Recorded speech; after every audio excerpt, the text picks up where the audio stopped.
Hello, everyone. I'm so excited to be joining you all here today. Feel free to find a seat if you haven't already.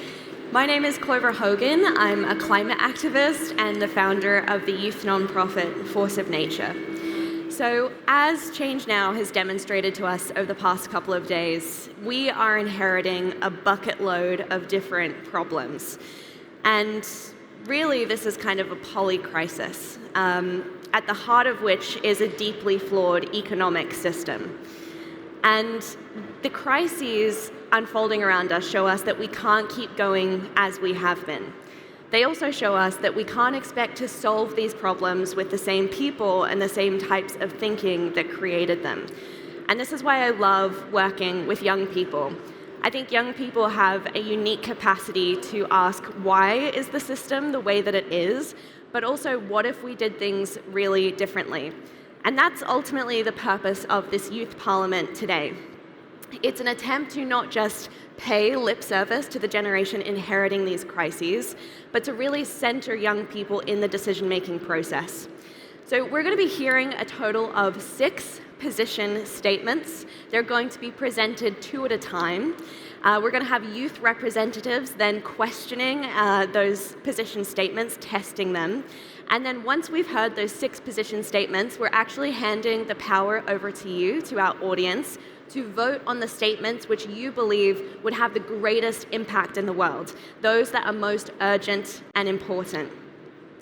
And your input is going to help shape what is a living and breathing policy document. So today is just the first draft. It's going to continue to evolve beyond this point. And what's super exciting is that this policy document is going to be submitted to the UN Youth Office and also promoted as a key youth position paper at COP30 in Belém in Brazil this year. And these statements will also be used by campaigners and activists like myself to lobby decision makers on what young people actually want to see by way of change in the world. So, without further ado, before we dive into those position statements, I'm really excited that we have an incredible guest of honor today who is going to be kicking us off. This person is a friend, and she is also the president and co-founder of Generation Climate Europe. So I'm very excited to welcome to the stage Agatha Meisner.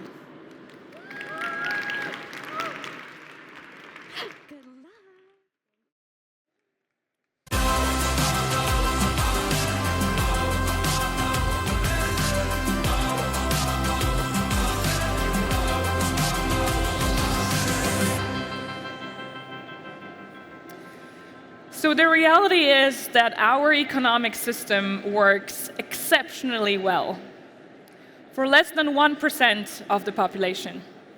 The wealthiest 1% own more than half of the world's wealth. The wealthiest 1% are responsible for an estimated $200 billion in tax evasion every year. The wealthiest 1% have access to opportunities, influence, and services that most people will never reach, from exclusive healthcare, elite education, to privileged political access. It's like being in a drowning lifeboat when one person is dry, warm, and steering the boat, while the rest of us are frantically getting the rapidly growing water out and being told we should be grateful we're not already dead.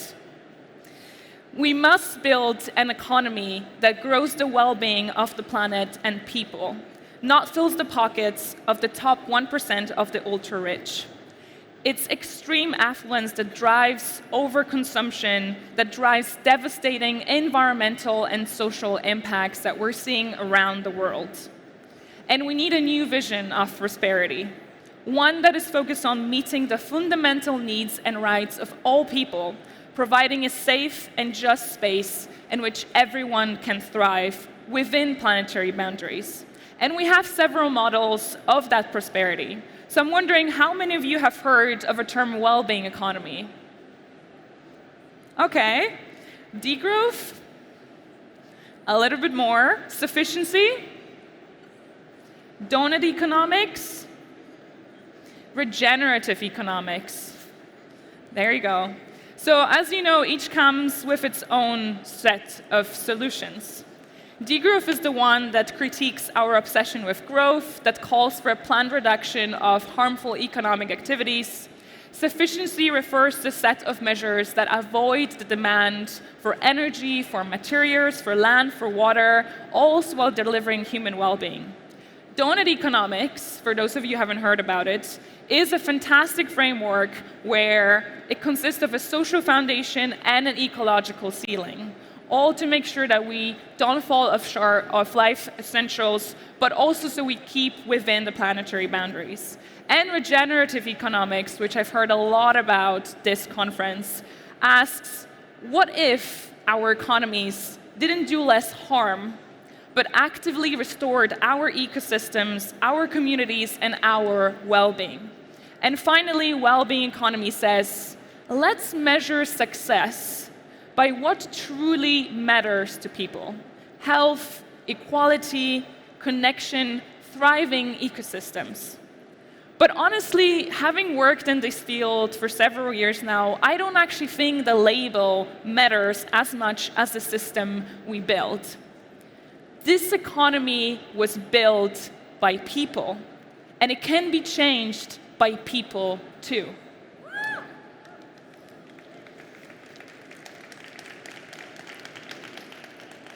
But this can only happen if we start asking the right questions. So it comes down to three main things. Number one, who holds the power to decide? Why is it that a handful of billionaires have more say in our future than frontline communities and entire countries most affected by the climate crisis? Key question number two is, what injustices are we actually accepting as normal? We have communities that face polluted water, destroyed fisheries, and toxic air, while all companies reap massive profits. We have indigenous communities losing access to fresh water in the name of green tech and mining. And we have rainforests destroyed for monoculture and local communities facing abuse when resisting. And finally, question number three, whose well-being are we actually prioritizing with our key resources? Money, time, and energy. We have a system that prioritizes financial returns over social returns, a system that measures success in quarterly profits, not in the societal well-being that it creates.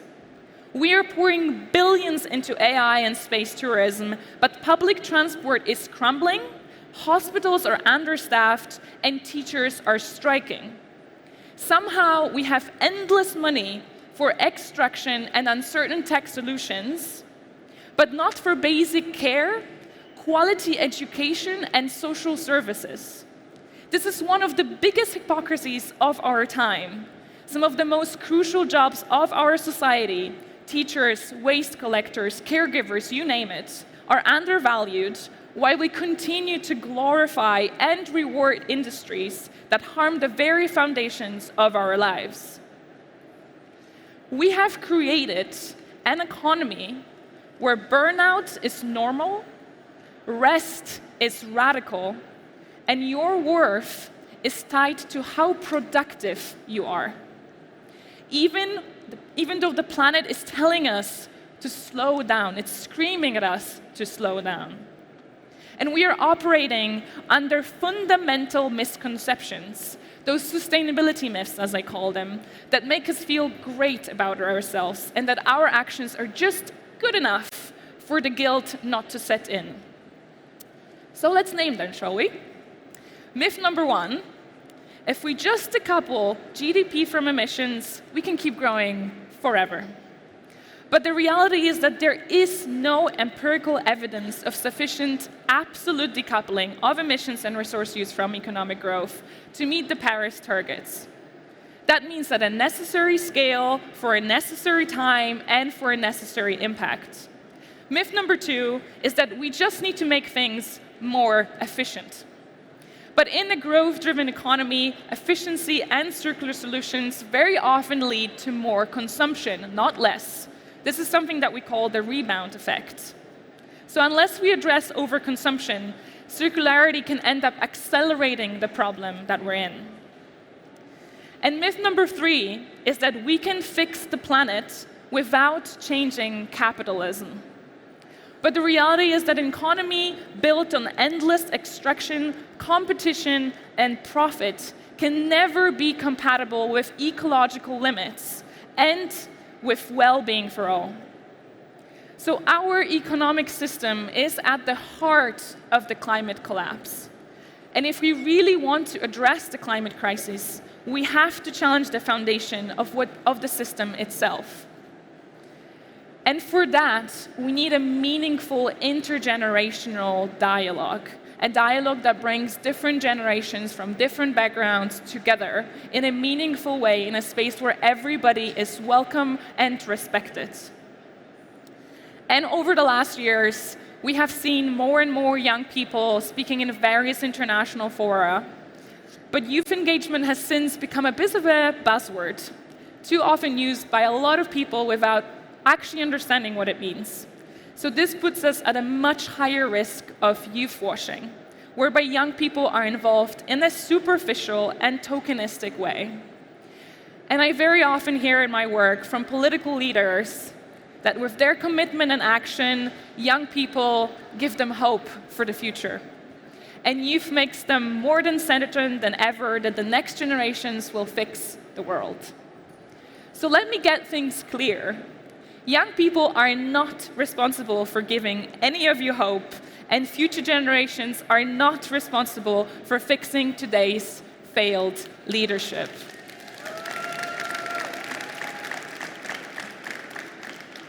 We want a life where everybody's fundamental human rights are respected, where people are able to live a dignified life. We want a life where the daily news of climate emergency are not fueling our climate anxiety. We want a life where we can experience happiness and well-being without sacrificing our mental health. We want a life where decision makers take ambitious action, based on science and evidence. And a life where human and planetary well-being drives our decisions and our policies. So I'm standing here ready to fight for that future. What are you going to do when you leave this room? History teaches us that the progress isn't made by those who sit back. It's made by those who stand up, organize, speak out.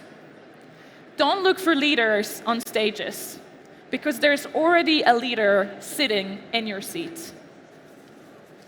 Thank you.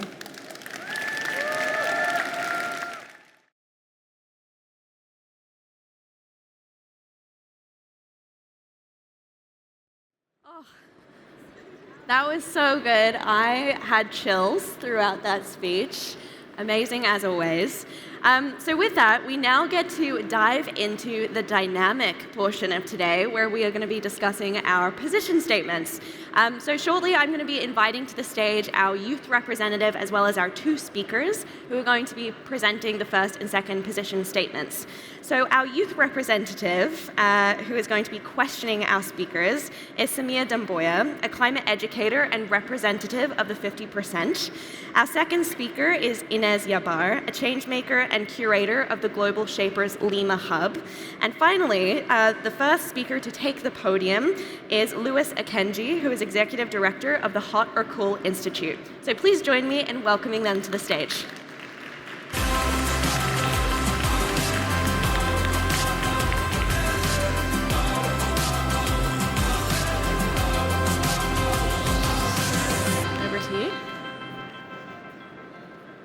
Beautiful morning, everybody, and thank you so much. It's just fantastic listening to the first 2 speakers. It almost sounds like I don't have anything to say. But here's the point. Here's one thing we need to hold in mind. None of what we're experiencing now is normal. Not the emotions that go up and down as the stock market rises and falls every morning. Not the levels of anxiety that we're seeing in youth about the prospects for their future. Heck, not the levels of anxiety we're seeing amongst retirees about their pensions, not the school shootings, not the mental anxiety. none of this is normal, and it's not supposed to be. There's always going to be an economy, one way or another, and the good news is it's up to us to design it. But the thing is, at a very basic level, an economy is supposed to be a system that facilitates how we meet our needs and our collective goals as a society. But once the economy becomes a purpose itself, that is a situation of capture. And that's where we find ourselves nowadays. Perhaps a few examples of how to make the economy grow, how to make the GDP grow. Build bigger armies and drop bombs at a few places. Make funerals much more lavish. Cut down the Amazon and make more beautiful furniture. The economy will grow, at least for a short while. Here's one way to not make the economy grow. Take care of your grandmother. Take time off from work and help your local community. Don't get sick. Yeah, you heard that. Don't get sick. It will not help the economy. So what does this tell us? Essentially, the things that we're measuring are exactly the things that are destroying the basis of our prosperity and our well-being. It is not supposed to be this perverse. None of this is normal. And this is why there have been so many calls for alternative indicators on something else that we should be measuring. What is it that makes us feel better? What is it that makes us collectively a better society? What is it that brings joy, that brings happiness, that brings well-being to us? And how do we measure this? Before I talk about a few of the measures here, it is quite important to understand some of the problems with why the GDP is not necessarily even legitimate. We cannot design another indicator that is led by experts and scientists. This is the problem we have with the GDP. You cannot do a backroom deal on what the vision of a collective society is supposed to be. That is why whatever indicator we end up with, it has to be citizens that are driving the vision of where society should arrive at. It has to be citizens that express what kind of society they want, not a bunch of scientists, including myself, just designing it. Of course, it doesn't mean that experts will not take part. It doesn't mean that scientists will not be involved. But they only come in after that vision is defined and a clear set of indicators are then needed to be measured, or a way of measuring this is. In doing so, well-being stops being just a number or an indicator. It also becomes, measuring well-being also becomes a way of strengthening our democracies. This is why when you hear about a sustainable well-being index, a social tension index, a happy planet index, a human development index, all of these are good, but because they are so estranged from citizens, from collective aspirations, they are not legitimate. A sustainable well-being index really needs to bring together elements of legitimacy and a reflection of our collective well-being. Thank you. Thank you, Louis. All right, Inez, over to you.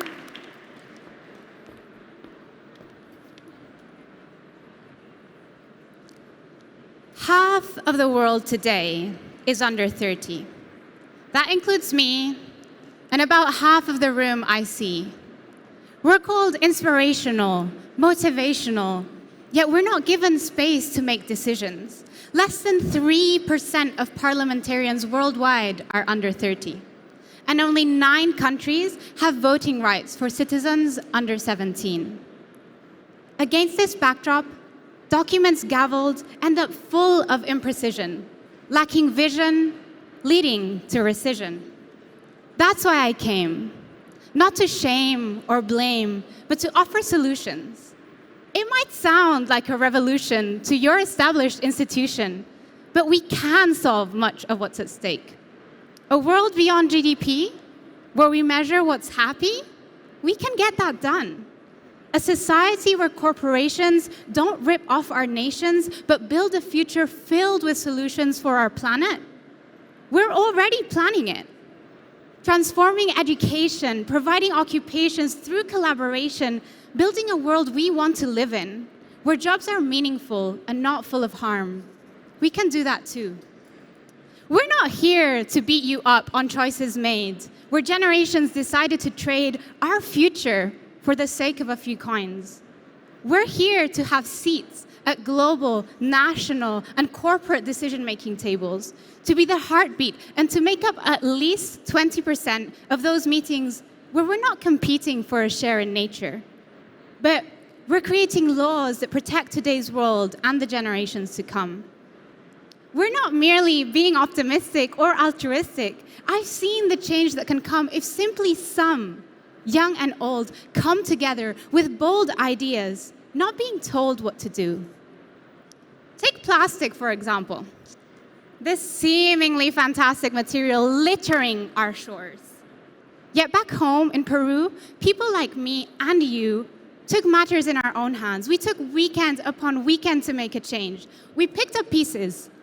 We picked up data and shared those findings with the government. And after 7 years, a law is now in place banning single-use plastic bags from taking up public space. Woo! But it's not just my country. Young people around the world have been pushing forward and bringing major change from shorelines to mountain range. Have you heard of the 16 youth in Montana who, knowing that the earth matters, took matters in their own hands and took the state to court? They won, and they deserve a clap too. They have the right to a clean and healthy environment and made sure it was protected.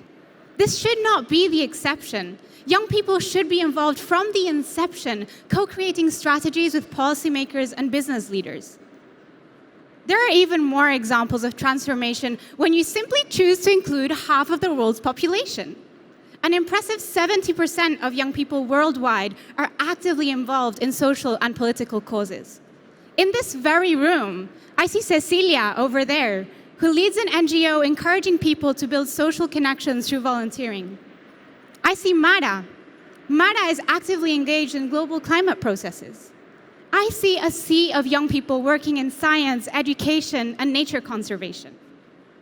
We get things done, not just for ourselves, but for everyone, because problems that span generations require leadership that does too. Now, let me hear from you. Raise your hand if you will vote in favor of under 30s constituting at least 20% of global decision-making spaces. Amazing. Clap once if you will work to engage young people in democratic processes. And shout, I will, if you commit to ensuring accessibility and inclusivity in forums and councils. I will. Let's do it. Woo! Thank you so much, Inez. So we have all just heard two position statements. The first from Lewis is around implementing comprehensive well-being frameworks to drive policy decisions beyond GDP. And then from Inez, we heard our second position statement on ensuring economic democracy and youth representation in policymaking. So two complementary, albeit distinct policies. So I would love to hear from you now, Samia, just some general reflections on what you've heard. Hello? There we go. Yeah. So I think a lot of thoughts are just swirling in my head, and we had two inspirational proposals. What I really loved was the community aspect of it. I liked, Lewis, what you said about collective aspirations and making the processes and mechanisms legitimate and making sure that people's voices are centered.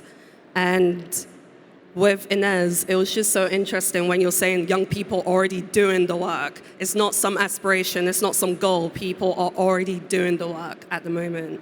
And I just loved the idea, Lewis, that you used the word joy. When we talk about economics, we don't usually think about it, we don't see it as a joyful topic. And I'm someone who's heavily involved in the economic space. I'm working on reform and economics education in the UK. And joy doesn't really come up in the conversations. We're just thinking about how do we make sure that people have lives filled with dignity and making sure that they're respected. And when we bring up joy, it seems like people respond to us and say, oh, that's so naive. Why are you bringing joy and celebration into the conversation? But how come we're restricted from dreaming when we talk about reshaping and reforming our economic system? So I found the proposals really hopeful and really I think it brings a spark into the conversation, and I just really appreciate you guys. I think a question I have is, what does meaningful engagement look like in the world that we live in today? Because you talked about collective aspirations and legitimizing community engagement in these processes. So Lewis, I'm curious to know, what do you think about that? Thank you so much. Can I just preface this by saying the entire enterprise of our economy involving youth, looking at new indicators, it is all aligned towards one purpose: securing our well-being within ecological boundaries. So I really love this idea of youthful participation. And it's such a perversion that we even have to make this point.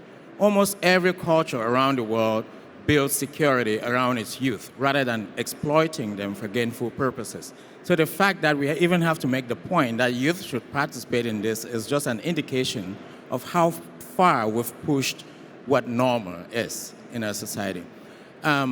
Fortunately, we have a number of models that are coming up. One example is citizen assemblies, right?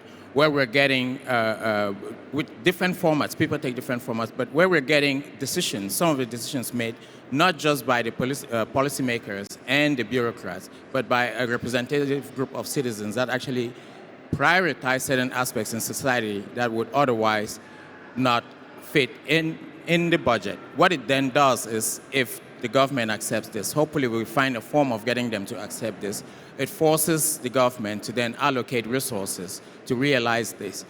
I would take this even further, if you don't mind me using this. We have a system where we have a United Nations Environment Program sitting on one side, Economic and Social Affairs on one side, IPCC on another side, and then we give them zero power, and we give something called a Security Council all the power to decide on where to drop bombs around the world.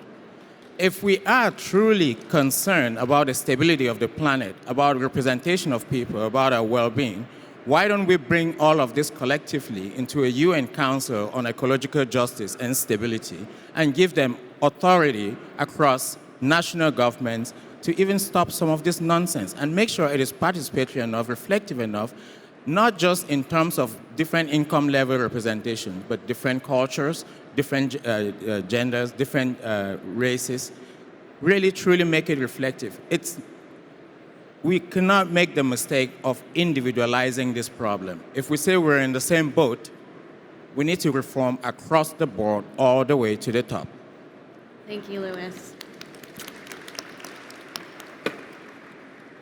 And Inez, thank you for your proposal. And Lewis just mentioned an intersectional approach that is more integrated, more interconnected, and eliminates silos when it comes to engaging all forms of different stakeholders.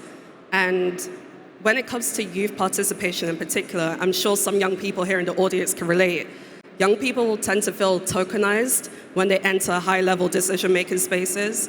We tend to be dismissed. We tend to be just pushed to the side and used for photo ops and opportunities. And we feel that our voices aren't really valued. And I'm just curious to know, what can young people do to make sure that their voices not just feel valued, but actually taken into consideration and actually making sure that their voices are actually put on paper? Thank you. Yeah, I think probably all of us on stage at some point have felt tokenized in some space, and many of the people in the room as well. I think one of the things is prepare. I mean, no one can stop you from being well prepared when you come into a room and then they're like, oh my goodness, we need this person in the room.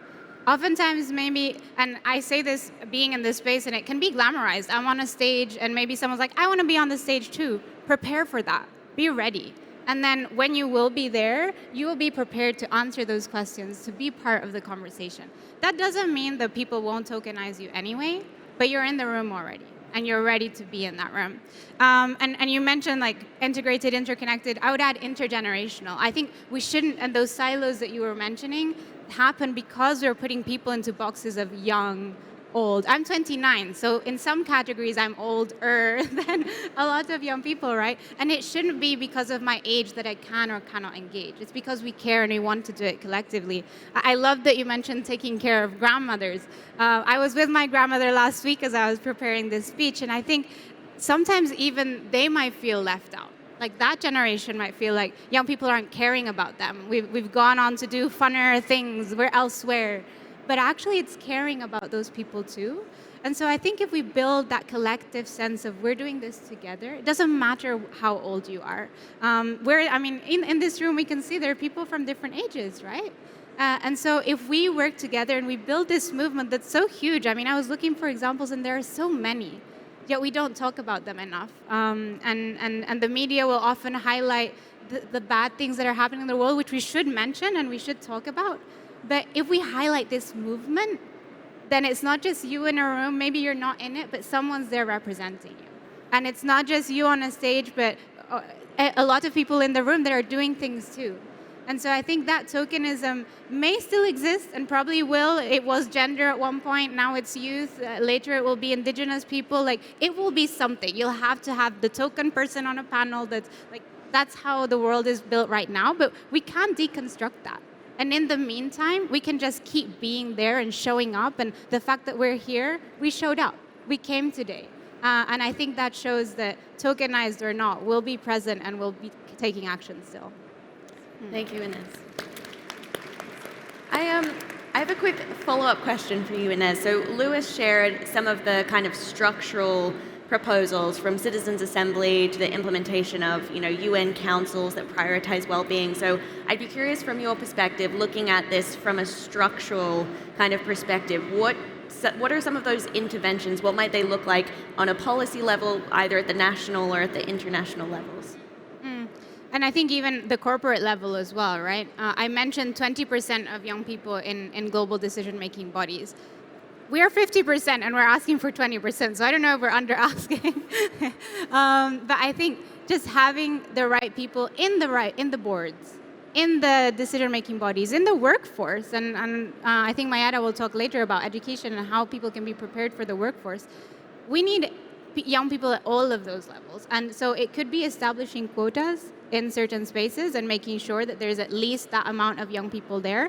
But when we talk about young people, we often generalize, right? We might be like, oh, young person, I'm a young person, but I'm from Peru. It's not the same experience that you have or that you have, right? So how do we make sure that it's young people that come from the right places and not the young people that maybe are in all of the rooms? Because then we're reproducing a system that is the same, it's tokenizing each other, right?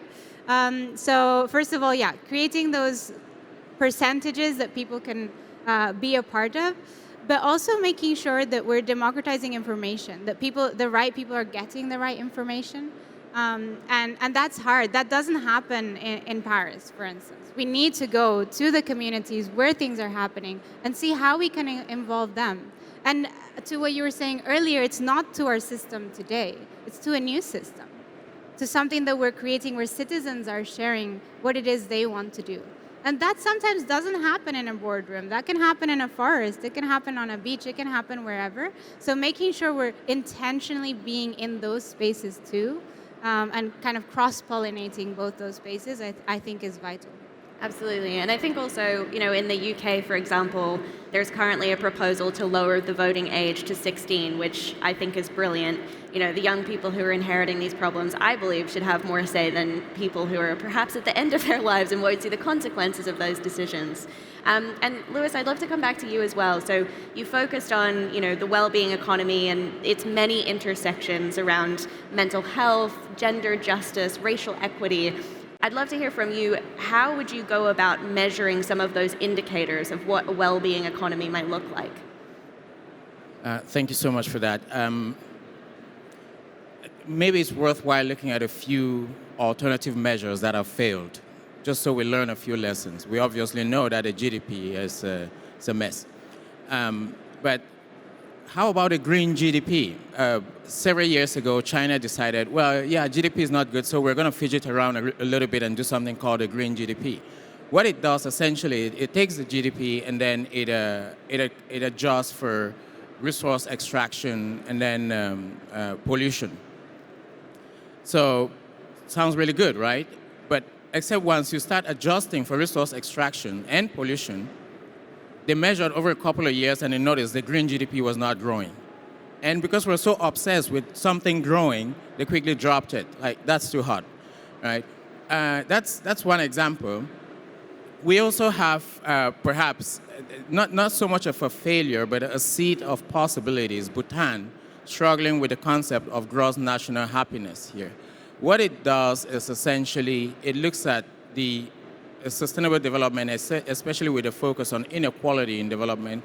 It looks at the environment, it looks at governance, and something interesting, it looks at culture as well, as a reflection to measure gross national happiness. Just because we have such interdependent countries and in a highly globalized society, it's found it very difficult to stand alone with such a measure when the rest of the world is pushing in different directions. So of course, it's been very difficult to sustain that as a measure that has some degree of authority. Now, I say this aware that I'm part of the representation of the problem. The logic that has constructed our society right now essentially boils down to what men think and what men prioritize and what can accommodate men. The first thing we need to do is to very deliberately start changing that constitution on who is present in many of these decision-making positions and roles. People keep talking about a lack of experience or a lack of inequality. What has all the experience we've gathered done to the world today? It's helped in ruining it. So there's nothing sacrosanct about experience alone. That's one. Two, we need to start leveling the playing field so that everybody has access. Just take, for example, we know that food, mobility, housing, consumer goods, leisure, and services are areas that have the highest impact on the environment. They also happen to be areas that are quite around our fundamental needs. How is it that we understand that these are our fundamental needs and we leave it up to speculative financial investments? We need to take a universality approach to provisioning for this. That is why we talk about universal basic services or public services, to make sure that everyone has access to this as a fundamental right before we start deciding on where to go make profits in different sectors. Three, we need to create a social floor below which people should not fall and start protecting them.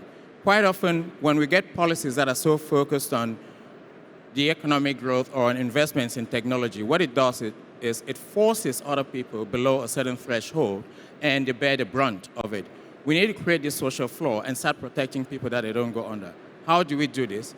Wealth caps are quite important because all this green technology is for wealthy people. We need to get very brave and put wealth caps.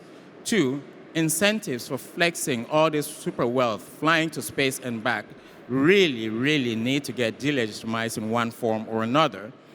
Three, things like intergenerational transfer of wealth, making sure it stays within the same families over centuries, need to be capped and stopped.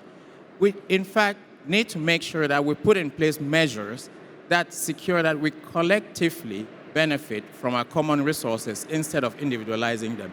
In this regard, we should also avoid something else, that we don't create a new order in which people that felt not seen or that felt delegitimized in this current regime suddenly start doing the same thing to other people. Thank you so much, Lewis. That was awesome. So with the final minute that we have, I would love to give the floor back to you, Samia. We've heard a lot. We've heard two very compelling proposals and what each of those would mean.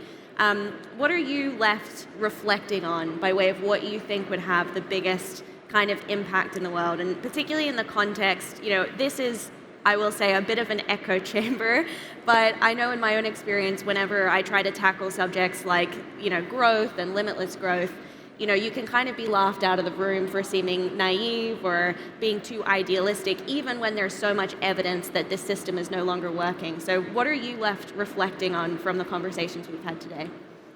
So what I picked up from this conversation was just making sure that voices are not only centered, but amplified. And I think listening to Lewis and Inez, the word that came up in my mind was storytelling, because we already have people doing the work. It's not that the work hasn't started just yet. So how can we amplify the efforts that are already happening and eliminating those silos and making sure that cross transfers of information is happening? And how can we ensure that our efforts aren't fragmented, aren't distorted, and yeah, I think it's important that we share our resources and tools with each other. And in the 50%, we have a booklet called The Young Person's Guide to Systems Change. And Vanessa at the front in a lilac suit, she has the booklet, and it has actual tangible resources and suggestions for people to take this conversation further. So please share, have intergenerational conversations, have interconnected conversations, and have a good day. Thank you. Amazing. Thank you so much. Big round of applause for our panel. Thank you. Fantastic. All right, that has given us lots to chew on already. So it's time for our next two position statements. Our youth representative who will be questioning our speakers is Mohammed El Amir, an oceans activist, change maker, and the co-founder of WOME, which is an incredible social enterprise tackling plastic waste. Our second speaker is going to be Mayada Adil, who is a UN Young Leader for the SDGs and a senior specialist on sustainability and development. And our first speaker to be taking the podium is Thomas Brezard, there's my French accent, struggling, who is co-chair of the B Corp movement in France and a self-proclaimed playmaker for a more inclusive and sustainable economy. So please join me in welcoming them to the stage.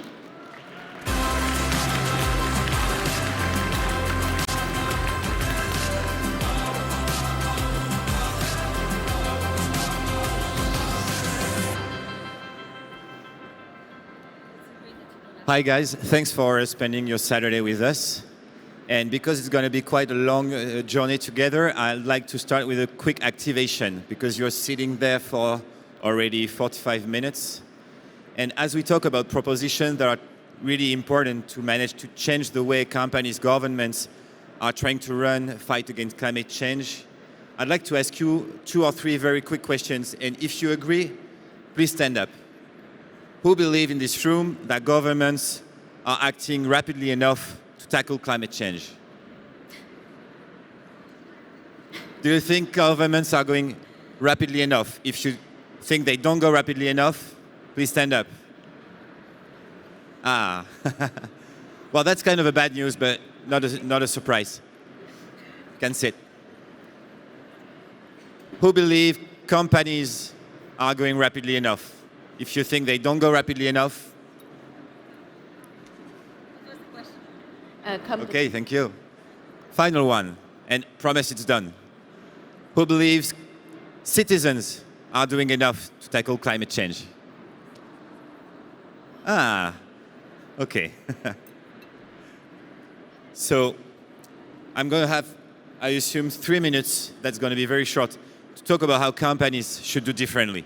And this is the key third proposition, accelerate corporate accountability. I'd like to focus on 3 major ideas within that proposition. I do believe, even more as part of the B Corp movement, that time for statement is over. Companies for 30 years have announced great new policies, actions, projects to tackle climate change, and here we are. It's not enough. It's time for impact. Measure what has been achieved already. This is exactly what B Corp is doing. And believe me, for companies going from announcing something to proving that they have done it, is a huge difference. And that's at the heart of this proposition. I really believe we need to dig for that a lot.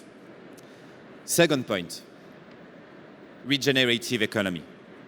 It's going to become the new big thing. I'm pretty sure about that. Because for 30 years again, companies has driven the strategy to lower negative impact. The problem is the same companies are all looking for growth. So even if you lower impact for 1 unit, in the end, you still manage to develop more negative impact. That's a huge issue we have. And this is why regenerative economy can change everything. Because you're going to go from lower negative impact to create positive impact through innovation process, to the products you distribute, to the way you cooperate with other stakeholders. That's another major point of that proposition.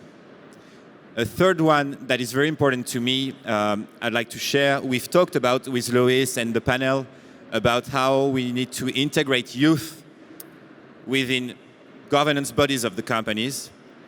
Well, I think we are missing someone within the room. It's called nature. We need to create a seat for nature within governance bodies of companies. Nature and stakeholders. We've done that very, very recently in my own company called Northeast. We have a seat for someone who represents nature. He has a veto right.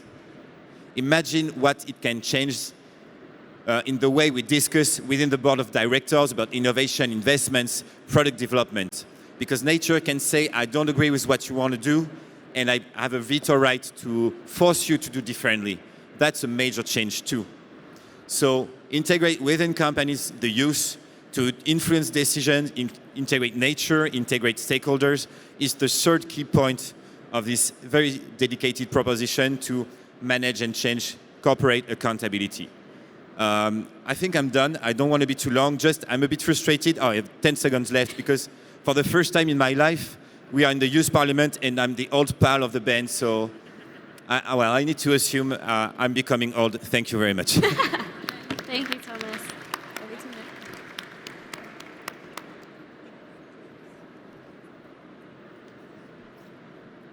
Hello, everyone. Hello, my young tribe and the young people by heart. You're not excluded as well. The people that challenge the status quo. Today, I put the global education on trial by speaking on behalf of the people who are not in the room with us. Let me tell you about Amina. Amina, she's 12 years old. She walks 3 hours every morning, not to school, but to seeking for water. The well is drying up. The land is cracking. Her parents whisper about leaving home, becoming refugees of a drought they did not create. Amina does not know the word climate change, but she knows this. Her future is shrinking faster than she can grow. And the irony, if she goes to school, the school will teach her to multiply numbers, but not how to multiply rainwaters. To memorize borders, but not how to stop deserts from crossing them. This, my friends, is not an accident. It's a systemic failure of the global education system. 1.3 billion people, young minds, currently being schooled for economic systems that are quite literally burning their future. And the verdict?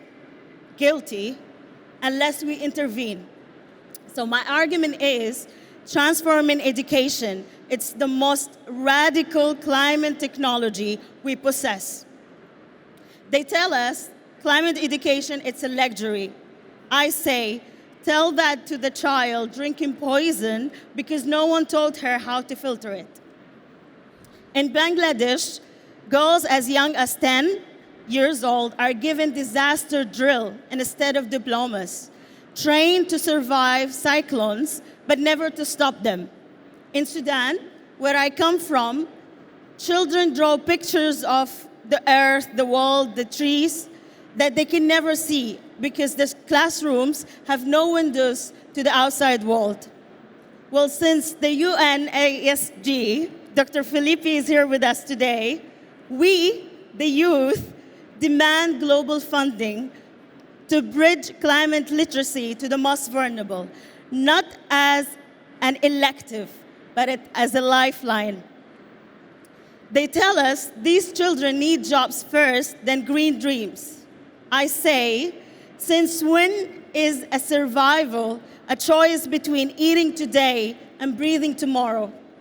As a kid in Lagos, burned plastic waste to pennies, inhaling toxic to buy bread. What if he was paid to recycle them instead? A girl from Syria sorted through trash because school never told her that the very waste in her hand could turn to be a clean energy. We're not preparing youth for the future by this systemic education. We are burning them in the past. We need employment programs that do not force children to choose between feeding their families and fueling the crisis that's killing them. They tell youth, choose between feeding your families and saving the planet. This is a psychological welfare, and we must call the bluff. The green transition will create 30 million jobs by 2030, but only if we train for them right now. Senegal's solar farms hire Europeans because local schools do not teach them how to recycle and to know how to renewable engineering. But here is where it gives me hope, okay? In Kenya, students who had never seen a textbook of renewable energy are building solar panels from metals. In the Amazonian forest, indigenous girls are mapping deforestation on smartphone, tools they were told they were only used for entertainment. They are rewriting the curriculum with their bare hands.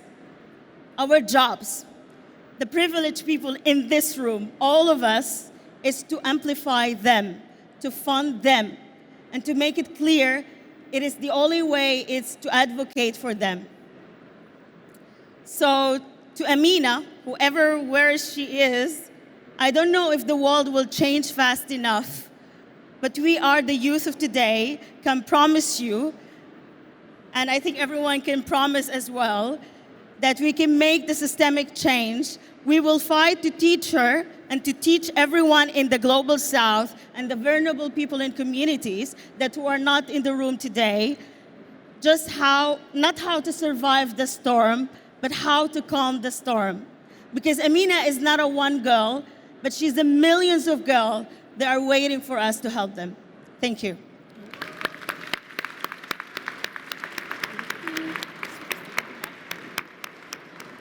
Brilliant. So we just heard two incredibly powerful position statements. From Thomas, we heard around the importance of accelerating corporate accountability for social and environmental well-being. And from Mayada, we heard about the power of transforming our education systems to support sustainable economies and meaningful employment. So Mohammed, as our youth delegate here today, I would love to come to you and just hear your initial reflections on what we've just heard. Thank you, Clover. Thank you, Mayada, and thank you, Thomas, for the powerful words that I've heard. As a young, representative and someone who started his life as an activist, trying to learn more about climate, trying to understand, what is the danger that us, the young people, are going to face in the next few years. And how unprepared we are. I can really reflect on what Mayada mentioned here. I'm originally from Egypt, so I'm surrounded by we're surrounded by seas. We see pollutions around us a lot, and sea levels are rising in the north of Egypt. We see the government is trying to tackle this, but we don't see them trying to teach us how important this is and why this is happening. The same time as well, growing up and studying something that studying my master's in biomaterials, for the goal that I would like to tackle the problem of plastic pollution specifically from an education perspective. And then after that, founding a startup, trying to see what is going in the corporate world and how much greenwashing is happening and how much misleading information that the companies are putting. I can really, really reflect on what Thomas also mentioned in his statement. We don't have we don't really see the difference as happening. We don't also see the integration of young people and the integration of nature and imposing nature, restrictive rules and laws that can prevent these corporates from really destroying our planet further and further as more than it is what it is now. So yeah, now I'm in between here and there, and I'm also really in favor of both statements. But for me personally, what I would like to see for the education side is that would be really great to see more and more innovations. That for myself, studying material science and working with a team, innovating new material that replaces plastic foams that are one of the biggest kind of challenges that the planet has seen now. Over 90% of plastic waste that are in the ocean are basically just styrofoam waste and other plastic foams debris that are floating in there. And from there, we managed to get a very good formula of a cellulose material that you can recycle within cardboard. Something that we turn a research into an innovation. So with also the background of being well educated about how impactful these innovations can be. So through educations, we can actually create more and more impactful innovations that can literally change the world. But at the same time, we need to support impactful startups as well, that they can grow into a healthy corporate that really not only support our economy, but advance real change. Because at the end of the day, there's a lot, the consumer power is like increasing year after year, and there's the demand that's happening year after year. So we cannot rely on the old ways of doing business. Yeah, I mean, I don't want to talk too much. This is for me. But, yeah. Thank you for sharing. I think we've heard about the problem from two different angles, right? It's kind of like if you have a bath that's overflowing, do you try to clean up the mess first, or do you try and turn off the tap?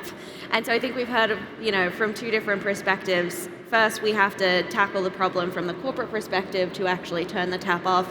And equally at the same time, the climate crisis is already here. We need to be equipping communities to be able to respond in real time. So maybe, Tomas, if we go to you, we'd love to hear a little bit more around what you think that corporate accountability looks like in action. And we've seen the lengths that corporations will go to lobby against regulation, to hold them to accountable, and to, influence policy and governments. So how likely do you think it is that corporations are going to hold themselves to account versus the role of policy in forcing them to move? Well, not sure to have got everything you said because the sound is not that good, but I think I got it. Maybe what we can share today is that I personally feel a lot of anger and sometimes depressed about what the economy world has been doing for 30 years, honestly. Lobbying for bad reasons. My bet is that today we have means and we understood how positive economy, impact economy, big corp movement, and all the other ones can use the same means to do good influence, do good lobbying, and we will need to go for that. You said we need to get the tap through companies. Well, they're part of the solution too. That's why I'm trying to fully involve myself, especially in collective action. So we talked about big corp movement, but here in France currently, there is a huge trend of companies and movements getting together to try and influence more policy makers, the government, and also use citizens' will to make things happen and push with them. Of course, no company is perfect. Never mind. I hope one day we will be, but it's a long journey. And I personally think Northeast, we will maybe meet the targets we need to reach so that we really tackle issues within 10 to 15 years. It's a long journey, but we know we have the solutions. Collective action can help to do a better impact. The thing is, statements are not enough. Policies are not enough. I believe we need citizen pressure to force companies. And you all have in your pocket two weapons. This one to spread information. The second one is called a credit card. Use them for the good reasons. Thank you, Thomas. And Mohammed, coming back to you, I wonder, you spoke to the role of education. Do you have a follow-up question to Mayada on the importance of education, but where we should be prioritizing our efforts when it comes to preparing the generation who are inheriting the problems?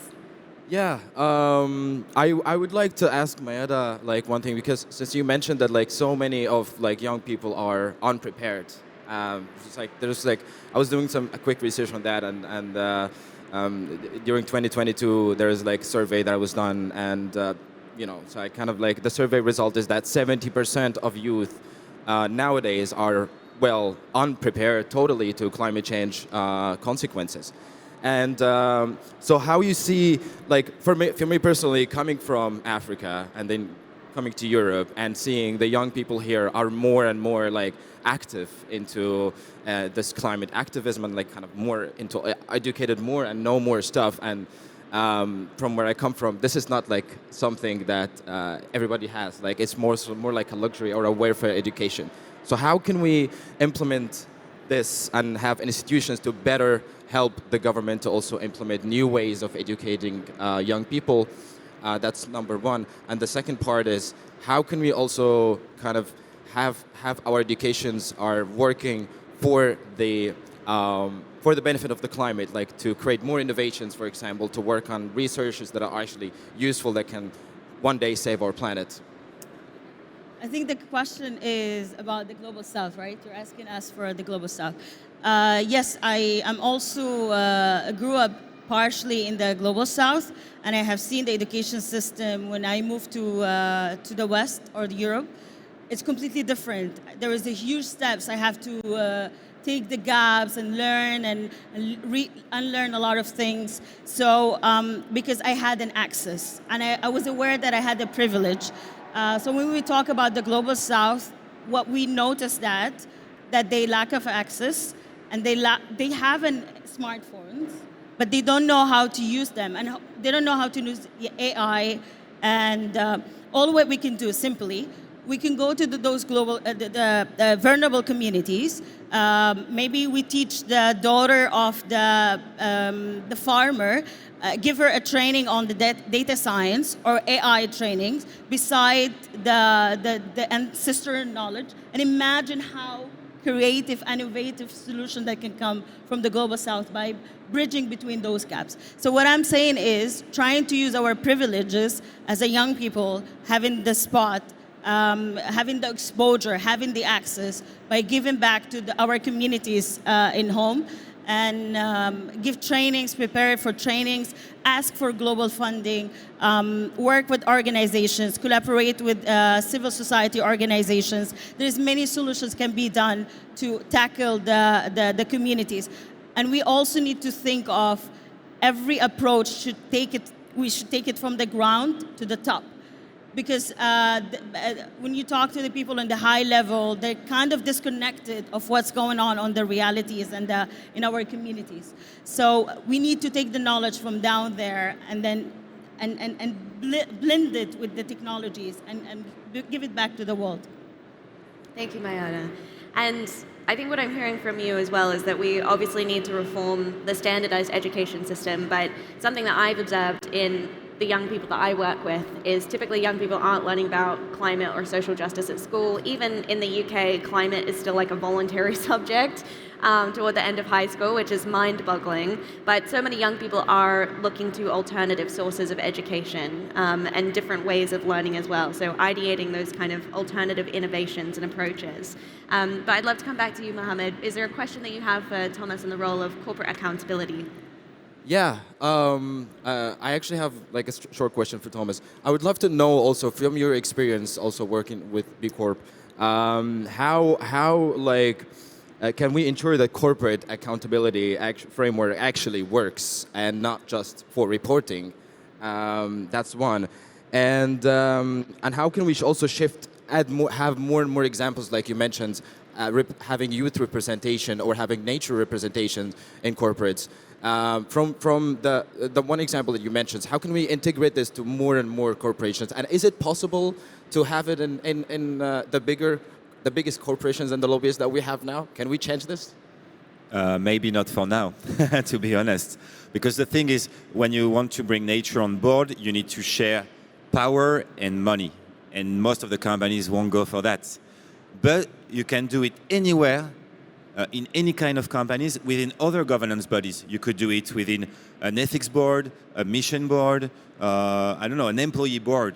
You can do that first, see how it works, how useful it is, and then make it happen everywhere in the company. That's what we are doing currently. And I'm really sure that this is going to become a trend in the future because we need that. And always remember, all of us here, but also people outside, even the bad guys of the story we are talking about, when they were kids, they were in love with nature.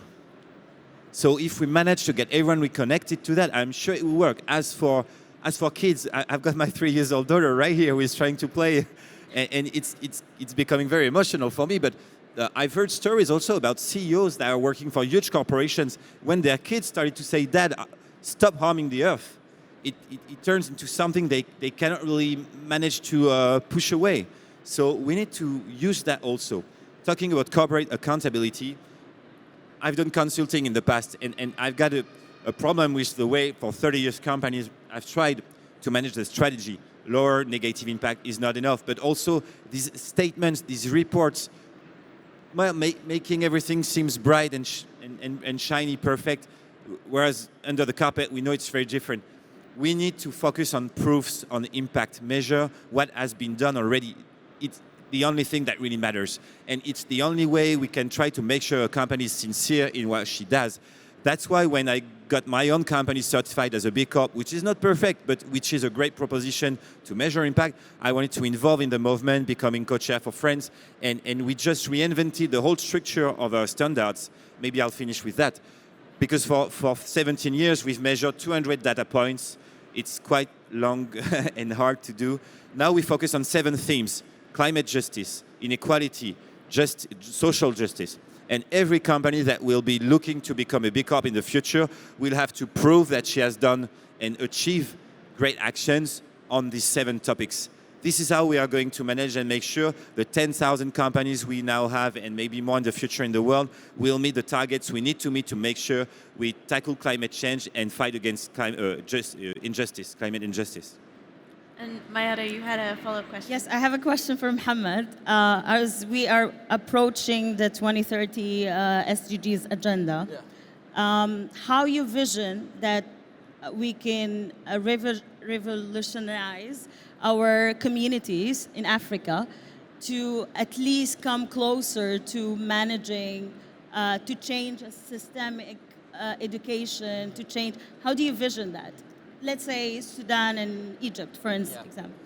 Yeah, that's a very, very tough question, to be honest. But like, I would answer from my perspective.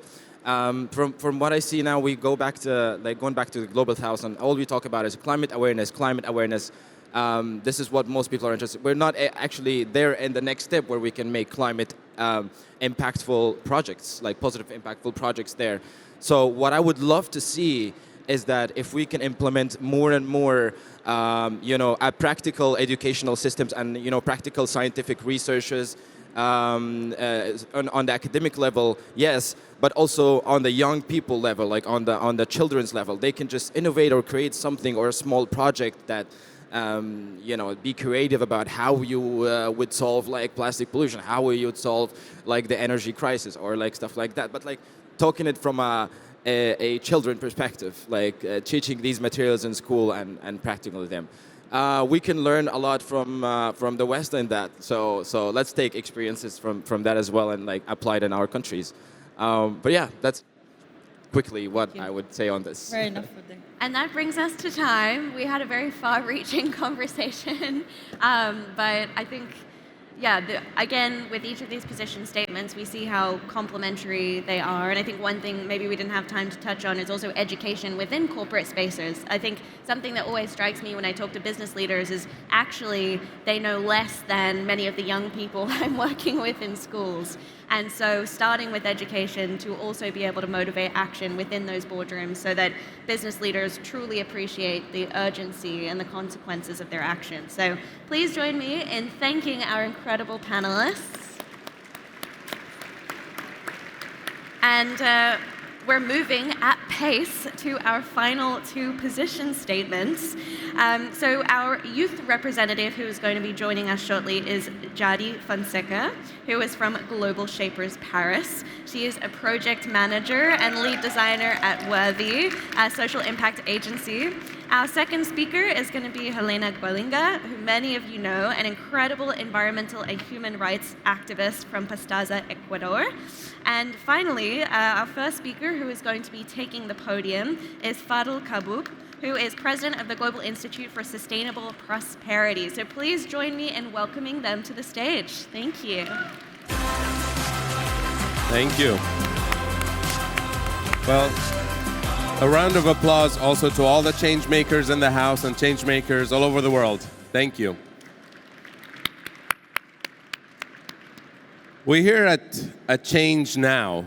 We're talking about change, we're talking about transformation, not just reform and tweaking the system around the edges. But the system that we are trying to change has been designed to produce pollution, designed to produce inequality, designed to produce injustice, designed to produce hierarchies of socioeconomic exclusion. This is a system design, not a system flaw.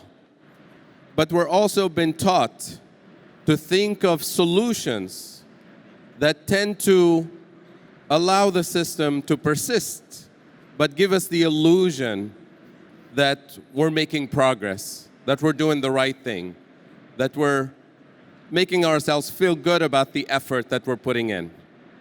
And one of those illusions that all of us love, myself included, is redistribution. It feels good to say we're going to tax the rich to give to the poor. It feels good to say we're going to tax polluters so we can invest in renewables. It feels right, absolutely. But that doesn't change the system. It allows the system that produces pollution and inequality and socioeconomic exclusion to exist. And then it gives us this idea that if we just take and redistribute, things will be better. Every billionaire that exists on this planet is the result of a policy failure. The system is failing. What we need to do is a system redesign at the national and global level. System redesign meaning we change the engine of the system altogether so that by design it produces justice and equity and sustainability and inclusion. So that is the goal. The question is, how do we get there? Redistribution is a first step, a step in the right direction. So when we're talking about taxing, I always say tax and regulate the system. In other words, tax and regulate polluters out of existence, not because we need their money or their permission to invest in renewables. Tax and regulate speculators out of existence. Tax and regulate the billionaires out of existence. Again, not because we need their money or their permission to have a just and an equitable society, but because we need to decarbonize the system, because we need to redesign the engines of the economy. I'll give you a quick example. If you are designing a healthcare system in which you tax smokers to fund healthcare, then by definition, we would want more people to smoke so we can collect more money to have a good healthcare system. So if we're talking about polluters or billionaires, we want them to get bigger and richer and more powerful and more influential so we can get a little bit of their money to have a little bit of our renewable economic system. That is not the long-term goal. So tax and regulate polluters out of existence by design.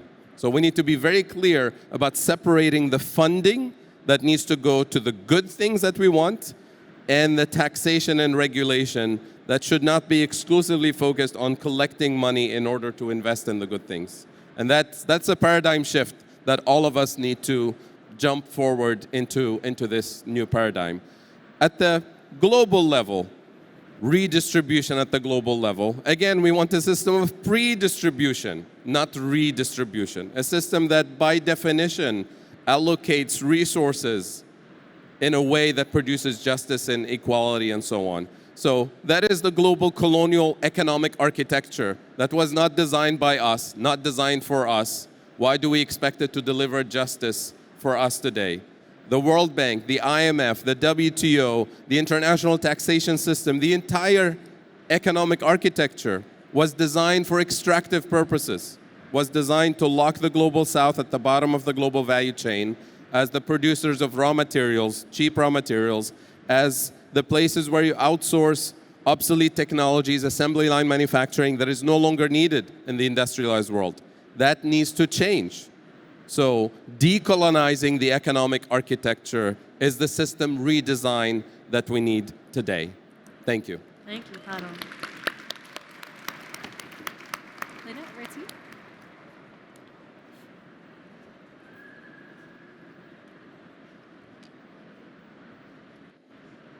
I come from an indigenous community called Sarayaku in the Ecuadorian Amazon, and throughout my life, I have seen how every year we lose more and more forest. When I was growing up, it was to oil and due to oil spills. And more increasingly today, it's because of mining and the resource exploitation of minerals. A lot of times, this is masked by the idea that for the green transition, we need to stop drilling for oil, which we of course need to stop drilling for oil, but that it's justified to continue to destroy the Amazon rainforest and other critical systems, other critical ecosystems for the green transition. I think this speaks a lot to the mindset that we have and the relationship that we have to the Earth and the planet.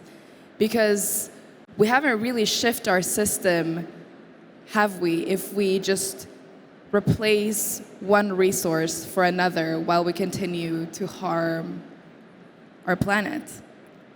Indigenous people make up 80% of the world's, 5% of the world's population, but we protect 80% of the world's biodiversity. And yet we see, again, increased criminalization of indigenous land defenders, and the pressure on our territories is stronger than ever. And I see this back home every time I go to one of the rivers that's just a little up north from where I live. Mining is kilometers and kilometers further and further into the rainforest. And governments continue to give out concessions, and you can still apply for a license to mine or drill for oil or log, cut down trees, you name it. I think we have come to a point where the Amazon rainforest needs to be declared as a complete no-go zone. At this point, these ecosystems, there is no economic justification for any type of resource extraction in these areas. And unfortunately, a lot of these economies are pushed onto us in the South from what is known as the global North, or the larger nations or the larger economies. COP30 is coming up, and it's a critical moment for us to truly discuss the future of my homelands, of the Amazon rainforest. And I think it also represents a unique opportunity to make sure that the leadership and that indigenous leadership is actually centered in the decision making. And it also represents an opportunity to actually look towards those communities who know, and for millennia, for thousands and thousands of years, have been the stewards of this lands. If I go back home and I talk to my grandmother, she knows exactly every single thing that is going around her in nature, whether it is the water patterns or the birds or how to grow the land or anything. You can ask her anything, and I'll ask her, where did you learn all of this? And she'll tell me she can account, 5-6 generation back from when this knowledge was sourced. And imagine that knowledge has been in our communities for thousands and thousands of years. There's so much we can learn from our communities. And it's also, we can learn from the balance that has been maintained. I was speaking on a panel yesterday about critical mining, and when we think about mining and all these minerals that are needed for the green transition, most of these concessions that are happening right now, they're all in indigenous land. And I think we can all ask ourselves, so why is it that indigenous lands are being targeted? It's because those are the only places where resources are still left, because we've been able to preserve them. Yes, thank you. Thank you, Helena. Okay, so we've just heard our two final position statements. From Fadl, we heard about the need to enact progressive wealth redistribution policies alongside regulation, both within and between countries. And from Helena, we heard about the importance of advancing climate justice by centering indigenous leadership and nature-based solutions. So, Jadi, I would love to come to you. What are your initial reflections on what we've just heard from our speakers? Well, thank you so much, and it is a pleasure to be here and speaking with all of you and hearing your propositions and your experiences. So the first thing that comes to mind is that we are living in a system that continues to propel unjust normalities. Unjust normalities when we are talking about economy systems that don't serve the people that are most impacted by it. Unjust normalities when we are talking about indigenous people, 5% of the global population taking care of over 80% of the ecosystem, and then we're just normalizing that we can go into their land and take minerals and take the trees? I don't think that's a good idea. So basically, one thing that I wanted to highlight, especially for Fadel, is that how can we make sure that unjust normalities like the one that's happened, like we're celebrating in quote unquote, the Haiti debt, for instance. How can we make sure that this unjust normality that have been carried on for 200 years do not happen again in those propositions that we are putting forward? Yeah, I think it's very important that we shift the narrative, we change the narrative, because that's the only way that will allow us to move away from the false solutions, the dangerous distractions that are being thrown at us. And all negotiations, whether it's a multilateral space for climate or debt or development. And I'll give you an example on the climate front, because of the climate discussion we're having. It should be a very straightforward idea that we have countries that have exceeded their carbon budget by far, and countries that didn't. So, in other words, we have a climate debt that is owed to the global south.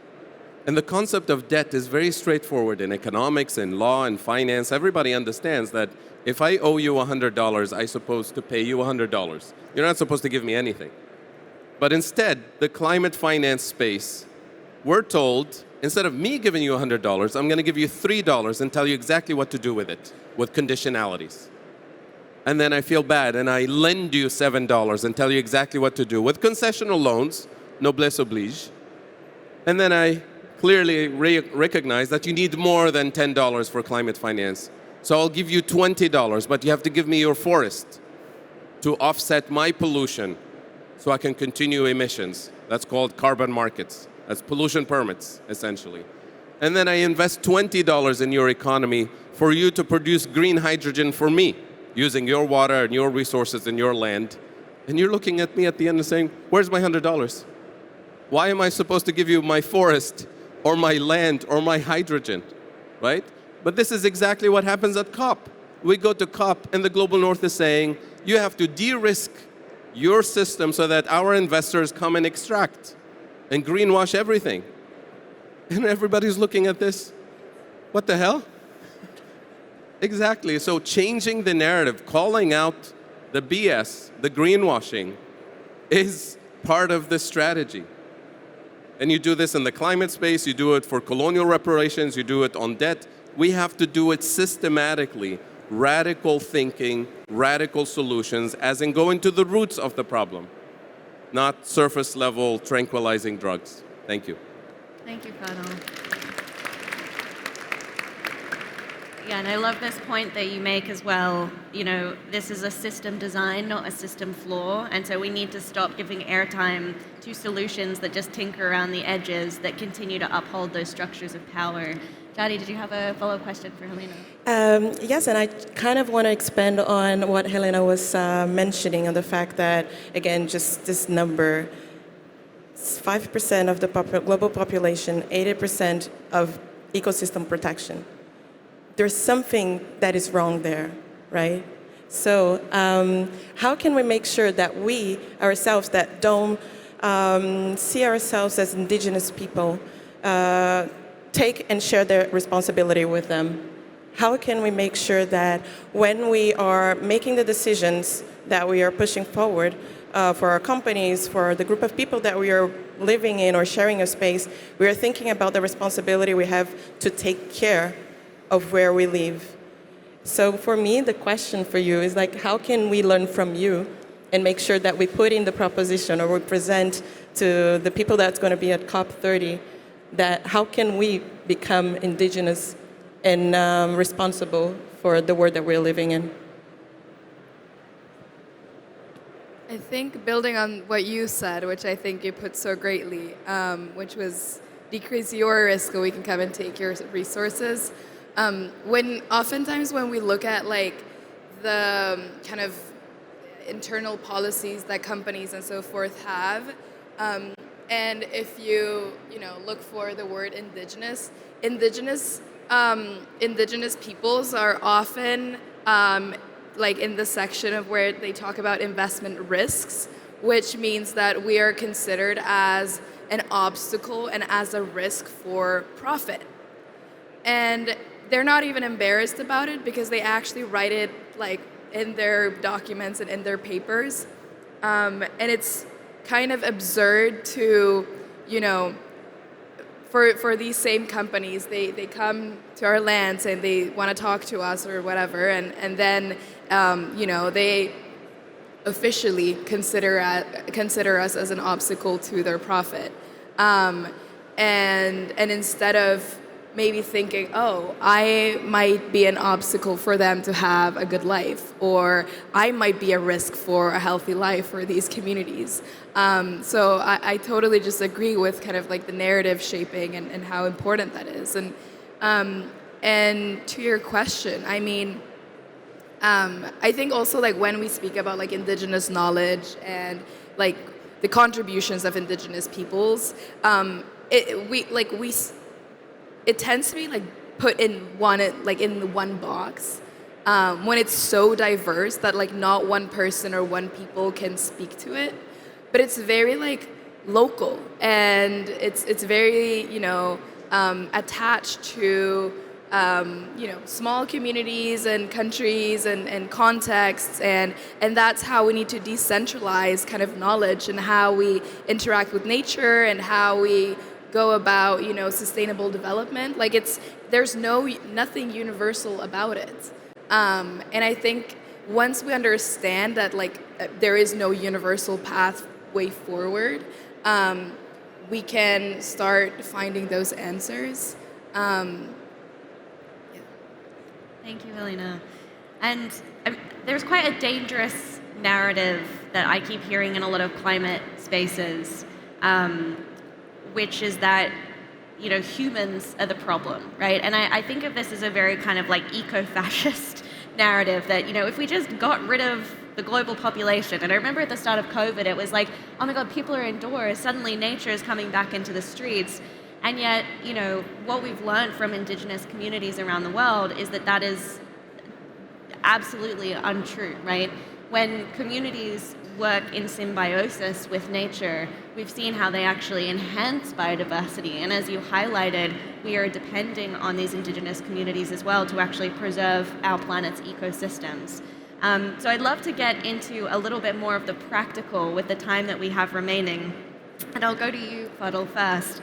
You know, from this kind of macro approach of redistributing power and resource, what, from your playbook, does that really look like practically in terms of a step-by-step process? If you have the world's leaders, you know, around the table, or you're in a boardroom, what are the recommendations that you're putting to them to start reforming the system? Well, there's some, you know, as an economist, there's a basic, you know, common knowledge that the general public understands, but somehow economists and policymakers, especially when it comes to the global south, tend to neglect, which is no society can function without food, without energy, right? These are the basics. And yet these are the two building blocks that we're told we should not worry about, right? Especially food. I'll just focus on food today. We're told that we need food security. And on the surface, you know, who doesn't like food security? Of course we like food security. But food security is a dangerous colonial concept that was introduced in the 50s because it means securing the caloric nutrition of your people, either by producing the food yourself, which we're told we shouldn't do, or by buying it from abroad, which we do, or even worse, by borrowing money to buy it from abroad, which is the debt trap, or even worse, receiving it as food aid. Food aid is the worst thing you can do to your farmers because they can't compete with free food coming from USAID or other.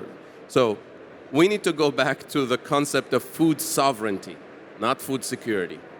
Food sovereignty means you focus on native seeds and native crops using traditional methods of farming.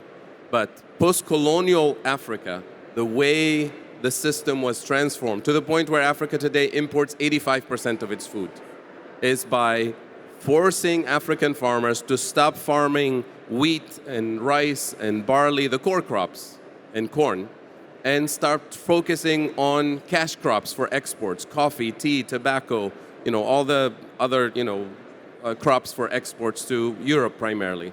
And when you do that, you're supposed to start serving the needs of your customers, the taste of your customers. So you start planting non-native seeds that are not acclimated to your soil, which means they need fertilizers and pesticides and irrigation systems, all of which is imported to get you into a debt trap.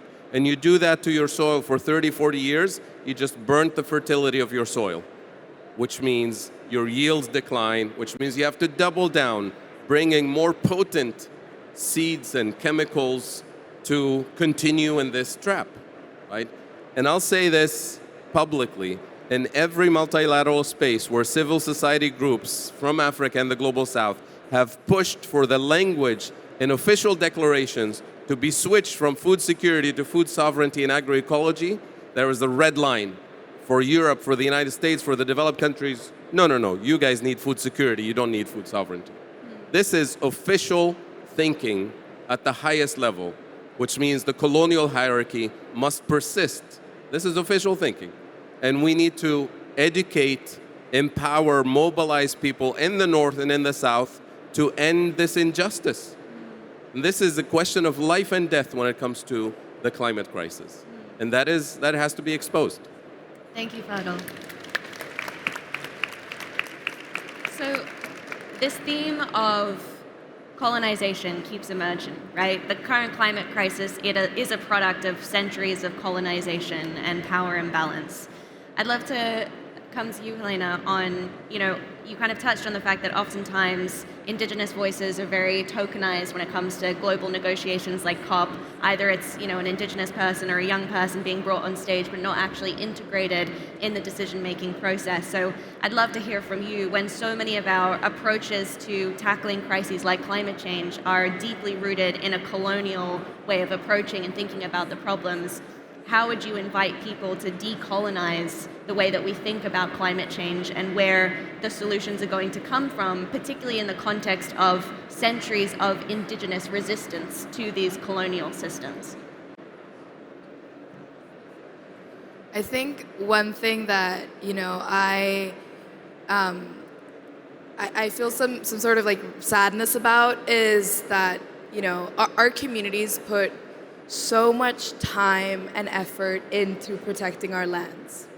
Like, it's a full-time job that our entire communities have been doing for, decades.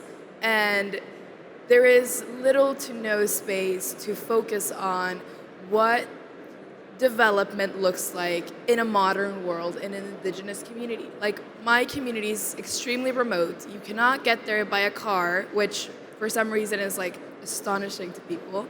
But no, you have to take a canoe, and it's very traditional. It's out in the rainforest. And yet we live in a globalized world, and we have access to technology, and we want to, have education and healthcare, and obviously there's some sort of fusion between two different worlds, and that's okay. But we're never allowed to explore what that means or how we can do that on our terms. Because first of all, we're so busy trying to just defend our lands and trying to defend our territory, or our territories and rights, because they're constantly being undermined. And if it's not my community specifically, it's going to be my friend's community. And the attacks are so diverse. They've diversified attacks. There are economic measures. There are, direct militarization. There are, it's all sorts of things. And it's, as I said, it's become this generational full-time job. And what I wish for my children is that they would not have to continue that. I wish that they do not have to continue that kind of legacy, that they can have the freedom to, explore what they want to do and look for. And in the context of your question to, colonial thinking, I think, first of all, let's just remove the pressure off of indigenous territory so that we ourselves can understand how do we bring in our perspectives into a world that's been colonized. We don't really have time to think about that. And so I think just providing indigenous communities this freedom of doing so would be a great start. And when it comes to decision-making spaces like, COP and so forth, well, yeah, don't have us speaking on panels and smiling at crowds. Actually, when we speak, let's make sure that those texts are included in the official language. That's the issue, that yes, a lot of indigenous folks actually attend the negotiations. Some are in the room, some are representing their countries, and they speak, but it's not included in the language. And if it is, it's not actually enforced. And so there's this whole system that is just designed to continue to undermine indigenous participation. I think we've gone a little over time. We are at time, unfortunately, but I just want to say a huge thank you to the three of you. This has been an incredibly enlightening conversation.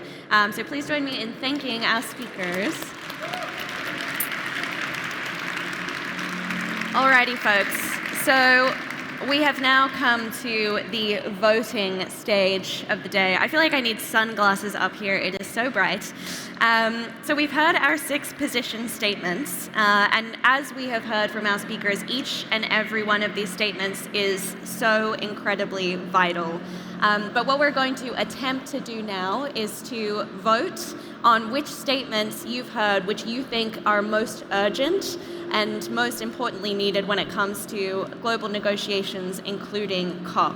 So we now have a QR code that is up on the screen.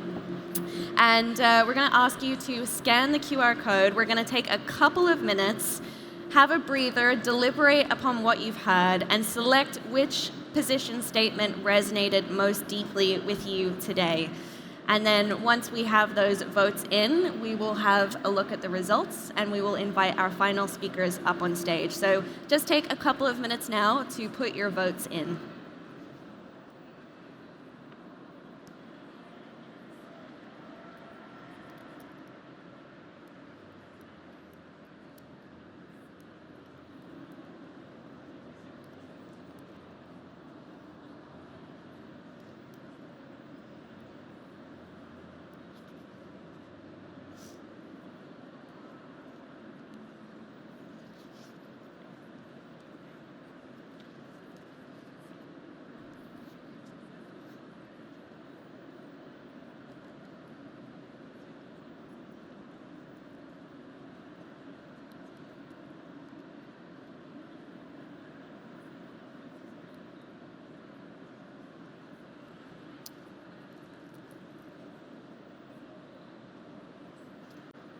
Okay, just 1 minute left to put your votes in if you haven't already scanned the QR code.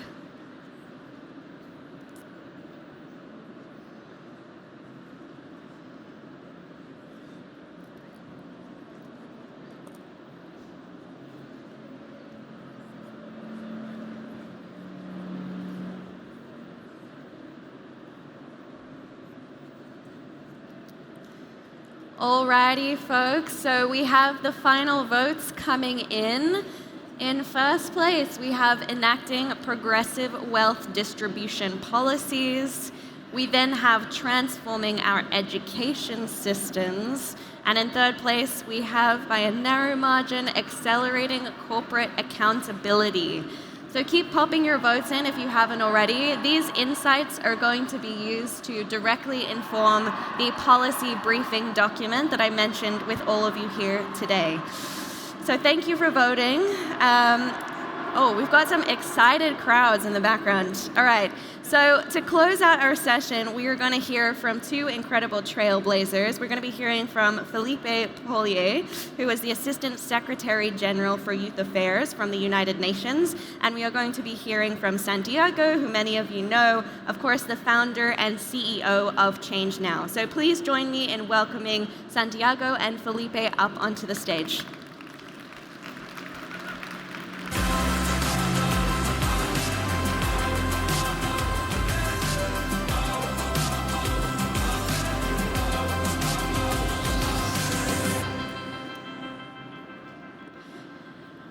Nice to see you. So, Santiago, do you want to share a couple of words with us on what you're holding and the significance of this policy briefing? Well, thank you, Clover. And Thank you, Felipe, for your presence. It's a real pleasure to have the UN Youth Office represented here at ChangeNOW. Just a quick word, because this is like a youth parliament we wanted to create for the first time in this hemicycle, a stage which really shows this where you can participate and be more active and more close to the public and you with the people on stage. I have here the policy paper I would like to share. This is the result of what has been discussed here. This is the 6 priorities for global policy implementation from what we've seen. This will be completed with the results of the votes. And so this is the result of the job done by ChangeNOW with the Club of Rome, with Earth4All, with the 50%, Ashoka France, and Generation Climate Europe, and the 150 young parliamentarians that are in this room. So I give that to you. Yeah. Thank you. And we're going to take an opportunity to grab a photo quickly. So I'm going to invite our photographer to snap a quick photo. Oh, there he is. Going to put this down.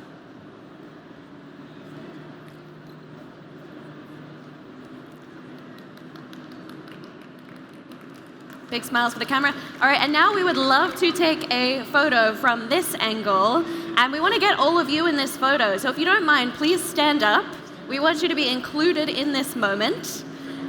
Santiago's also going to take a selfie, because why not?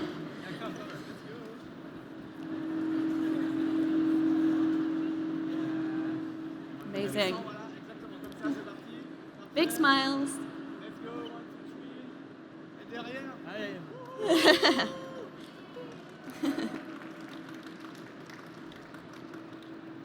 Beautiful. Thank you so much, Santiago. I'm very excited now to hand the podium over to Felipe, who's going to share some closing words for us before we wrap up our Youth Parliament today.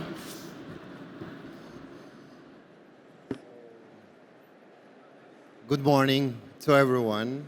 It's a great pleasure for me to be here on behalf of the United Nations and to receive this policy brief, these recommendations that I know that this is just the first version, and in the upcoming weeks I will be receiving the final one with our team.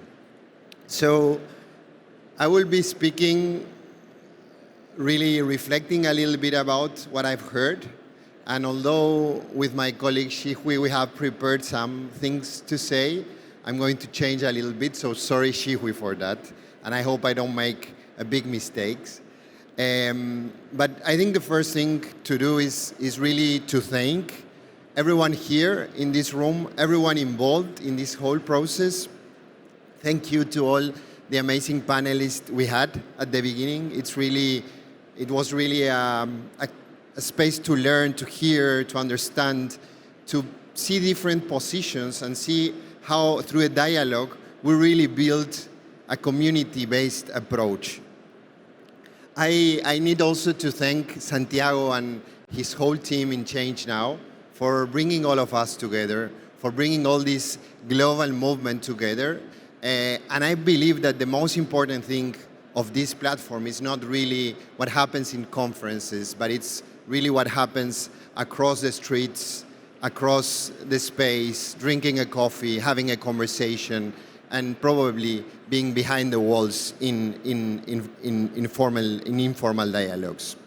So I'm Felipe. I have this responsibility within the United Nations when it's about leading internally as an institutional office inside the United Nations, the way we are advancing the youth agenda and how we are better or trying to improve the way we engage young people globally. And I think it's very important to say that my role within the United Nations is an institutional role. I'm not here to represent young people's voices, because young people's voices are extremely diverse to be represented by one office, by one structure, by one institution. And I think all the young people we heard really reflect that, you know. They are speaking from different space, from different backgrounds, from different personal stories, and they are bringing their perspectives. And that's a little bit of what we have here in this policy brief. But fortunately, we have many of these policy briefs across the world. We have many young people showing up, wanting to participate, wanting to be part, you know. And you know, the inclusion of young people in decision-making is not only a will of young people. With the United Nations, some time ago, we carried out an investigation in relation to youth and their political participation. And one of the facts from that process that was called Be Seen, Be Heard was that 70% of the population of every age believes that we will have better politics if there's more young people involved in politics. And that's showing something very, very clear. We need them, not only to have more inclusive societies, but we need them in terms of really having better policies, more effective to address the challenges we're currently facing. You know, every time I have a chance to be in a global platform such as this one, and because of my role, I have the responsibility of being in many of them, I tend to reflect about the complexity of global politics and the complexity of influencing and changing global policies. And allow me to make 3 reflections about that, because I strongly believe that every time we're proposing solutions, and definitely here we're having amazing solutions coming from certain perspectives, from certain backgrounds, but the world is extremely diverse and extremely complex. And that's why global policy frameworks are so complex to be influenced. I think there are 3 things that we need to have very clear, and I saw them here in this policy brief. The first one is the purpose. You know, it's what's the purpose behind all what we are trying to change, you know? And I think we've been very clear in this discussion that we should have a well-being centered purpose in all of our frameworks at a global and at a national level. The second reflection is the importance of community building, you know, and building community among different stakeholders, you know. Global policy is influenced not only at global levels, you know. It's not influencing, and it's not only happening when we have a COP or when we have a Security Council meeting, you know, because those centering, those that are seated in those rooms are coming also from national governments. So the way to influence global politics is really about how we can influence national politics, how we can influence regional platforms. And that's why the community building, what we are doing together now here in this platform, is extremely amazing and extremely important. And it's not only about what happens during these days, it's what's happened when we come back and what we do with these connections. And the third thing is really about disruption, you know. I think it's very clear that we need much more disruption.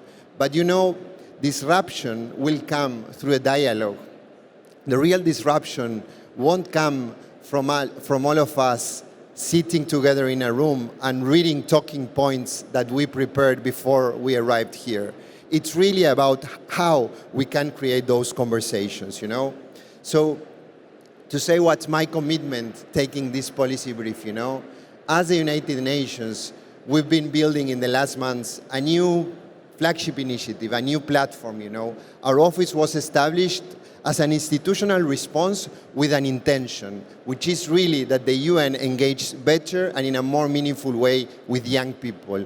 And this platform, this flagship initiative, we tend to call the UN Youth Compass, because we believe it's a compass for young people to know how to navigate, also influence the global politics, but it's mainly a compass to help global politics to navigate through young people to those challenges and those solutions that we need to influence. And this is going to be part of those processes that are nurturing this global compass that, of course, transcends ChangeNOW. Because, you know, hopefully and fortunately, we are having many of these platforms across the world in different regions, not only in countries in the West, in Western countries. Fortunately, we're having this platform also in Global South countries, in the Arab world, in Arab countries, and we have much more advancement on this. Finally, my reflection, the real change, the only real change needs to be collective and needs to be intergenerational. I think this space is about that, We've heard young people, but we heard also people coming from other generations. We have this room full of different generations coming together. But the truth also is that although we need to dream big, we also need to identify which is that square of influence we all have, And we all have that square of influence. Some of us have a bigger responsibility in terms of public institutions. Others have a bigger responsibility in terms of civil society, in terms of the private sector. So let's try to identify that area of influence, and let's do our best based on our community and collective values to change what is happening for a better for all of us. Thank you very much, and happy to be here.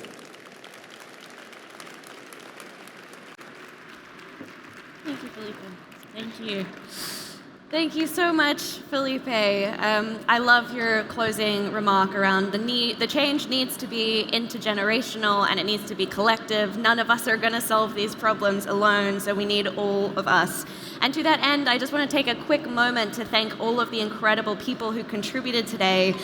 For one, to the partners of the Youth Parliament, the Club of Rome and Earth4All, as well as the youth networks who made today possible. Ashoka France, Generation Climate Europe, the 50% Global Shapers, ChangeMakerXchange, Economic Policies for Global Bifurcation, as well as the Learning Planet Institute. And I would also love to thank the experts who contributed to the position statements in the document, which I can see many of you are now holding. The Donut Economics Action Lab, the Cercle des Economistes, and the Global Institute for Sustainable Prosperity.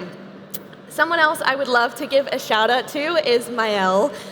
She is the person from the ChangeMaker team behind the scenes at ChangeNOW. We often don't hear from or see the brilliant people who are responsible for putting these sessions together, but Maëlle has been working day and night to put on today. And of course, I want to thank our brilliant speakers who contributed their time to be here, the AV team who made sure everything ran so smoothly and beautifully. And finally, I would just like to thank each and every one of you for making this incredible youth parliament possible. So thank you.